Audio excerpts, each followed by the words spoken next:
আসসালামু আলাইকুম রহমতুল্লাহি ওবরাকাতু আলহামদুলিল্লাহি রব্বিল আলমিন ওসসালাতু ওয়াসসালামু আলা সাইয়্যিদিল মুরসালিন ওয়া আলা আলিহি ওয়া সাহবিহি আজমাইন আম্মা বাদ। প্রিয় দর্শক ও শ্রোতা, আমরা আজকে বিশ্বনবী সাল্লাল্লাহু আলাইহি সাল্লামের বিশ্ববিখ্যাত হাদিস গ্রন্থ জামিয়া তিরমিজি থেকে একটি চমৎকার হাদিস শুনব, যেখানে আল্লাহ পাক রব্বুল আলামিনের পক্ষ থেকে আমাদের উপর বিশেষ একটি করুণা এবং সুসংবাদ রয়েছে। তাহলে আসুন জানা যাক সেই সুসংবাদটি কি। হাদিসটি বর্ণনা করেছেন আনাস ইবনে মালিক। তিনি বলছেন, সামিয়াতু রাসূলুল্লাহি সাল্লাল্লাহু আলাইহি ওয়াসাল্লাম ইয়াকুলু, আমি শুনেছি নবী করিম সাল্লাল্লাহু আলাইহি ওয়াসাল্লাম বলেছেন, ক্বালাল্লাহু তাআলা, আল্লাহ রাব্বুল আলামিন বলেন, তার মানে হাদিসে কুদসি, ইয়া ইবনা আদম ইন্নাকা মা দাআউতানি ওয়া রাজাউতানি গফারতু লাকা আলা মা কানা মিনকা ওয়ালা উবালি। হে আদম সন্তান, তুমি যতক্ষণ আমাকে ডাকতে থাকবে, আমার কাছে আশা করতে থাকবে, আমি তোমাকে ক্ষমা করে দিব।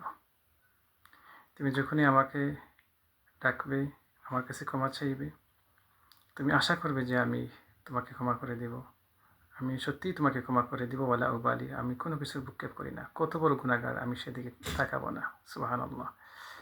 পরের কথাটা আরও বেশি ইন্টারেস্টিং।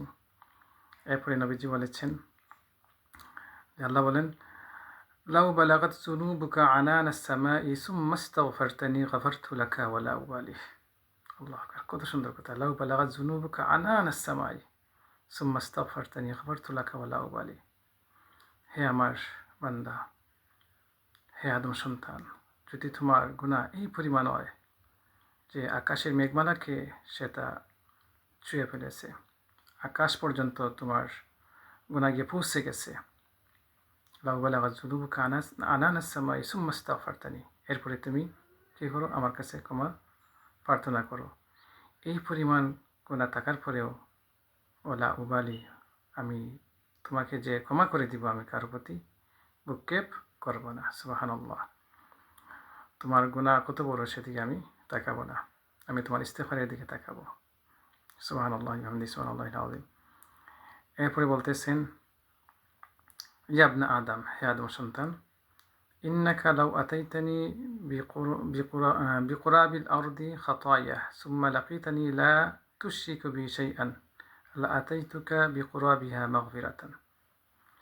হে আদম সন্তান, তুমি যদি দুনিয়া ভরা গুনাহ করতে করতে এমন পরিমাণ গুনাহ তুমি করছো যে তুমি সমস্ত পৃথিবী ভরা গুনাহ করে ফেলেছ, কিন্তু তুমি যদি একটা কাজ করতে পারো, সেটা কি, তুমি যদি শিরিক না করে, আল্লাহর সাথে কাউকে শরিক না করে তুমি আমার কাছে চলে আসো, তুমি তওবা নিয়ে, তাহলে আমি যেই পরিমাণ তুমি গুনাহ নিয়ে আমার কাছে আসবে, আমি সেই পরিমাণ মাগফিরাত নিয়ে আমি তোমার কাছে আসবো। সুবহানাল্লাহি ওয়া বিহামদিহি সুবহানাল্লাহিল আযীম।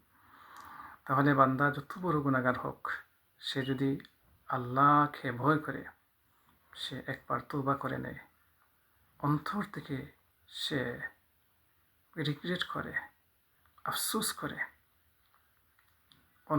অনুতপ্ত হইয়া যদি আল্লাহর কাছে চায়, যত বড় গুনাহগার হোক না কেন, সে যত বড় গুনাহ নিয়ে আল্লাহর দরবারে হাজির হবে, যদি তার জীবনে তার আমলের মধ্যে শিরক না থাকে, তাহলে আল্লাহ তার চাইতে বেশি মাগফিরাত নিয়ে তার কাছে আল্লাহ আসবেন, মানে তাকে ক্ষমা করে দিবেন। সুবহানাল্লাহি ওয়া বিহামদিহি সুবহানাল্লাহিল আযীম।